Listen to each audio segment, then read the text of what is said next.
Aku buang perasaan aneh sambil merebahkan tubuh di atas kasur. Aroma debu tipis tercium dari spray kumalnya. Sepertinya cukup lama kamar ini tidak dihuni. Dengan suara gamelan wayang di radio, aku mulai memejamkan mata hingga terlelap, yang langsung disuguhi mimpi menyeramkan. Di alam mimpi itu, aku duduk di teras sambil melihat nenek menyapu halaman. Tiba-tiba dia menoleh ke arahku. Dibuangnya sapu lidi dari tangan. Lalu, wajahnya berubah mengerikan. Kulitnya mengelupas, disusul rambutnya yang rontok. Dengan kepala pelontos nenek berjalan ke arahku. Aku yang ketakutan tidak bisa berbuat apa-apa selain menunggunya. Dan kepalanya terlepas jatuh ke tanah. Terdengar tawa cekikikan yang begitu seram. Anehnya, tidak ada setetes pun darah di lehernya. Kepala itu melayang tepat di sampingku. Saat itulah aku terbangun sambil berteriak keras. Aku mengatur nafas sambil mengusap keringat di wajah. Saat menoleh, ketakutan yang luar biasa kembali membuatku berteriak. Guling di sampingku telah berubah menjadi pocong. Guling yang tadinya kudekap erat itu bergerak-gerak seperti ulat. Kain di wajahnya terbuka. Lalu tampak raut mukanya hancur dengan beberapa belatung di sana. Aku bangkit. Suara keras radio masih terdengar. Mungkin suara itu yang membuat nenek tidak mendengar teriakanku. Begitu kakiku turunkan dari ranjang, tampak banyak sekali cacing di lantai tanah liat. Semua bergerak menuju ke arah kakiku. Nenek! Aku berteriak sekeras mungkin. Dengan sisa keberanian, aku melangkah berjinjit melewati semua cacing itu. Begitu keluar kamar, terlihat kursi goyang bergerak dengan sendiri. Aku tidak melihat sosok apapun di sekitarnya. Ketakutanku semakin menjadi saat suara tokek menggema dari atas rumah. Kursi itu terus bergerak, seakan ada seseorang yang duduk di sana. Aku bergegas menuju kamar nenek, lalu mengetuk pintunya sekeras mungkin. Nek! Nenek! Nek!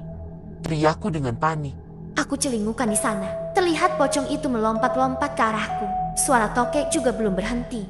Jantungku yang mau copot membawa aku pasrah sambil memejamkan mata. Nek, buka pintunya, Nek! Teriakku dengan nada bergetar ketakutan. Akhirnya pintu dibuka. Aku pun kembali membuka mata. Semua menghilang. Hanya wajah nenek yang terlihat. Nenek yang tahu aku ketakutan mengajak tidur bersamanya. Dan memang itu yang aku harapkan. Sepertinya dia paham dengan apa yang kualami. Meski nenek berada di sampingku, aku masih merasa ngeri dengan kejadian tadi. Membayangkan pocong yang kudekap erat.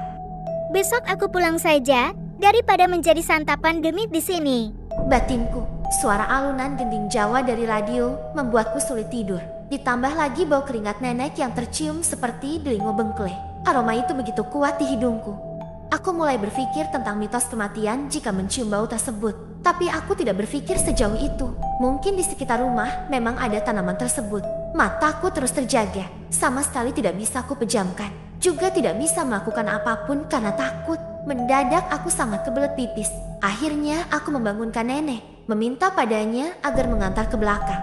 Nenek langsung bangkit menyuruhku mengikutinya. Saat sampai di dapur, tiba-tiba lampu mati. Semua tampak gelap. Nenek mengambil senter di dalam lemari usang, lalu dinyalakannya dan diberikan padaku. Begitu sampai di pintu belakang, nenek berhenti.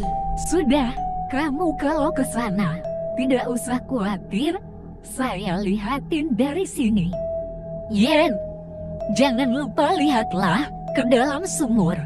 Ucapnya kemudian. Entah apa maksud dari ucapannya itu. Perasaan tidak karuan bersarang di hatiku. Takut jika kejadian sore tadi terulang. Di mana muncul sosok-sosok menyeramkan di sana. Selesai buang air kecil, aku meraih kembali senterku. Aku menyorotnya ke dalam sumur sesuai perintah nenek. Dan tubuhku bergetar hebat saat melihat sosok mayat di sana. Nek, nenek! Aku berteriak keras memanggil nenek. Suaraku terdengar menggema dari dalam lubang sumur itu. Tapi yang menyahut adalah suara tertawa menyeramkan. Suara itu berputar-putar diikuti bayangan putih. Glebuk, glebuk, glebuk, glebuk, glebuk. Suara pakel jatuh silih berganti terdengar. Aku segera berlari kembali ke rumah. Aku terus memanggil nenekku dengan kepanikan. Tiba-tiba senter di tanganku padam. Berulang kali ku coba menyalakan, tapi tetap mati. Secepatnya aku menuju pintu keluar, tapi pintu itu tertutup rapat. Dalam ketakutan yang sangat itu, lampu kembali menyala. Tapi yang kulihat benar-benar penampakan yang membuatku hampir mati berdiri. Terlihat kakek duduk di kursi goyang di ruang tengah. Tampak asap mengepul dari wansnya. Sementara nenek berdiri di sampingnya. Mereka menatapku dengan tajam. Dan anehnya, mereka hanya terdiam. Beberapa saat kemudian wajah mereka berubah menakutkan. Hentikan perilaku burukmu. Hentikan cucuku. Ucapan itu menggema di dalam ruangan. Aku dorong pintu sekuat tenaga, hingga pintu itu terbuka lebar. Segera aku keluar. Tiba-tiba ada bayangan putih menimpaku. Seketika aku tidak sadarkan diri. 2 tahun kemudian, 2 tahun kejadian itu berlalu. Kejadian yang mampu menyadarkanku dari sifat angkuh dan bandel, yang mampu membuatku berubah hampir 100%. Aku mulai patuh pada orang tuaku, meninggalkan perkelahian juga bermain laki-laki. Aku mulai menjadi orang baik dengan diawali rasa syukur. Pagi ini, aku berdiri menatap rumah nenek yang masih tampak kokoh. Warga sekitar memberi nama rumah itu dengan sebutan angker. Itu dikarenakan penampakan berbagai hantu bermunculan di sekitaran rumah. Yang paling sering terlihat adalah sosok Wewe yang mandi di sumur. Sosok itu tercium harum bermain air pula bersama seorang anak perempuan. Kecipak air yang selalu terdengar membuat warga tidak berani mendekat. Sampai saat ini, belum ada rencana dari ahli waris untuk menjual rumah itu. Terlihat semua masih sama. Bentuk juga pepohonan di sekitarnya. Tidak ada yang berubah.